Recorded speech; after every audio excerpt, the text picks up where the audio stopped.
Perkenalkan, ini adalah Ibu Arvia. Ia merupakan seorang direktur utama. Kalau ini namanya Pak Kevin. Ia merupakan seorang direktur operasional. Sedangkan ini adalah Ibu Alma. Ia merupakan seorang direktur keuangan. Nah, yang satu ini memang beda. Ini adalah Pak Anas. Ia merupakan pimpinan dari perusahaan ini. Selamat datang di Jakarta. Ini merupakan kantor Pak Anas. Dengar-dengar perusahaan Pak Anas sedang berada dalam masalah. Namun apakah benar demikian? Ayo kita dengar curahan hati Pak Anas. Pendapatan kotor tahun ini menurun drastis. Sedangkan hutang perusahaan masih di rasio 32%. Mana akhir tahun nanti IPO?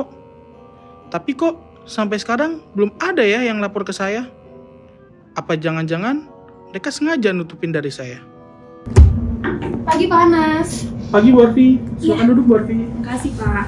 Bu Arfi, saya mau nanya, hasil rapat dengan para vendor kita yang sebelumnya gimana ya? Vendor yang kemarin Iya, Pak. vendor kemarin. Mereka sih udah oke-oke aja, udah aman. Apalagi mereka juga udah kasih relaksasi untuk utang-utang kita kok. Oh gitu? Yaudah kalau misalnya kayak gitu, saya mau rapat ya dengan jajaran direksi kita hari ini juga sekarang. Baik Pak, akan saya panggilkan rekan-rekan saya ya. Oke, ditunggu ya Bu Arfi. Iya. Kalian semua itu paham nggak? Kenapa kalian semua itu saya kumpulin di sini? Enggak. Kalian semua itu nggak paham. Kenapa kalian semua itu saya kumpulin di sini? Kalian itu memang aneh ya. Perusahaan itu makin hancur. Maksud Bapak apa ya? Kontribusi saya buat kantor ini sudah sangat besar loh Pak. Tahun kemarin saya menyelamatkan dari kerugian yang besar. Bapak sudah mulai berani ya lawan saya. Jangan emosi dulu. Laporan keuangan kita tahun ini profit di 130% kok. Itu termasuk pencapaian, ya kan Bu Arfi? Tahun lalu kita emang rugi bandar, Pak. Tapi kan diselamatin sama Pak Kevin. Dan Pak, Panas maaf nih, sebelumnya Bapak nggak salah baca laporan kan? Enggak. Yang ini kan? Bukan Pak, yang ini. Hah? Nah kan, makanya jangan marah-marah dulu, mengira orang lain yang punya kesalahan, padahal dirinya sendiri yang salah. Ayo coba kita kilas balik sebentar.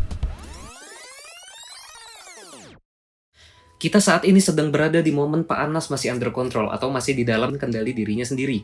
Tentu kita tidak akan memainkan ulang momen di mana Pak Anas sedang hilang kendali. Sebab kasihan Pak Anas, hilang kendali sangat menguras energi dirinya. Nah, sebelum Pak Anas kembali marah-marah, kami dan Anda sebagai penonton, kita saat ini memiliki sedikit waktu untuk sedikit membahas apa yang terjadi dalam diri Pak Anas saat marah-marah beberapa waktu lalu. Perlu diketahui, dalam diri ini terdapat beberapa jenis quotient, yang umumnya orang hanya tahu adalah IQ atau intellectual quotient, yang tanpa perlu dijelaskan, kami pun berasumsi Anda telah mengetahui banyak mengenai IQ.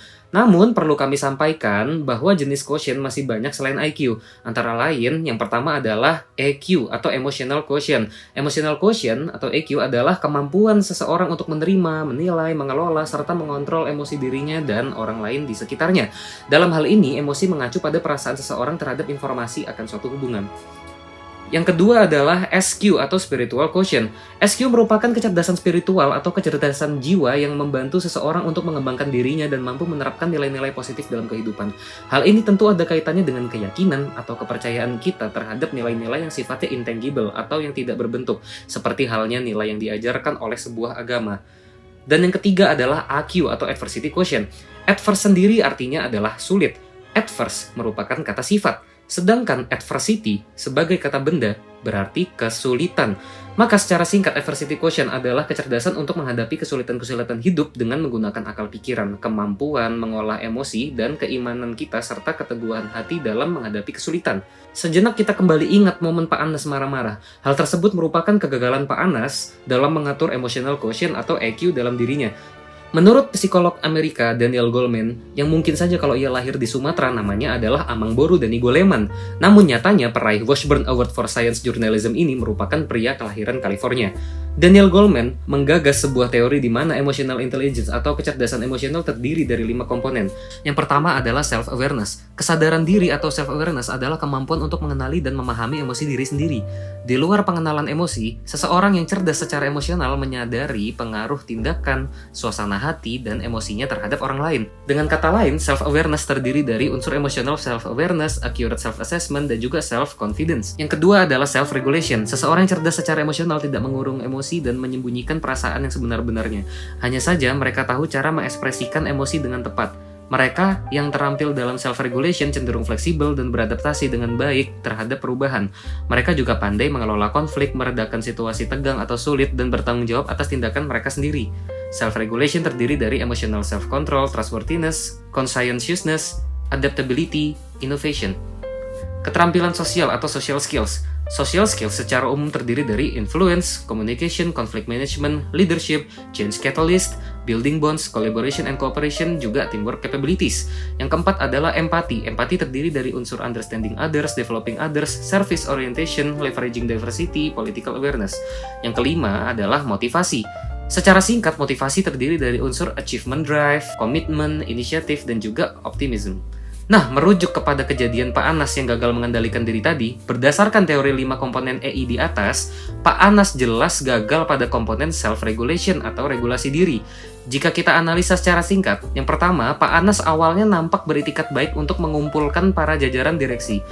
Namun, ketimbang mencocokkan data dengan para direktur, sangat disayangkan bahwa Pak Anas justru memilih untuk secara sepihak menggunakan data yang salah untuk menyerang para jajaran direksi tersebut. Kontan Pak Kevin tersulut oleh perbuatan Pak Anas, serta ucapan yang sangat tajam tersebut. Namun, reaksi Pak Kevin ini dianalogikan sebagai keadaan kebakaran, yang tentunya tidak mungkin ada kebakaran tanpa adanya api. Mengapa api ini dapat muncul? Di ilmu alam kita ketahui bahwa bertemunya 3 komponen yaitu panas, bahan bakar, dan oksigen menimbulkan pijar api. Jika dianalogikan, ketiga komponen tersebut sepenuhnya ada di dalam diri kita masing-masing.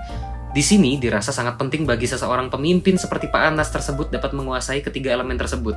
Kegagalan dari menyeimbangkan ketiga komponen tersebut menimbulkan pijar yang sudah semakin dekat untuk menjadi sebab terjadinya kebakaran. Lagi pula, siapa yang menyuruh Pak Anas untuk marah-marah kecuali adalah dirinya sendiri?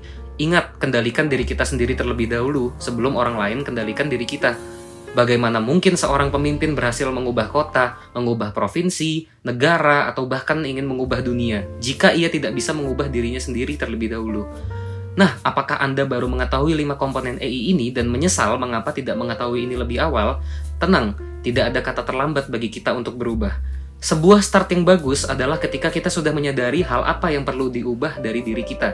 Sehingga tugas kita saat ini adalah mengubahnya dengan segera. Change, or everything repeats on itself. Atau yang artinya adalah, berubahlah, atau segala hal akan berulang dengan sendirinya. Sekian dari kami, kelompok 10, peserta mata kuliah Soft Skill 1160 dari Universitas Pelita Harapan. Semoga bermanfaat.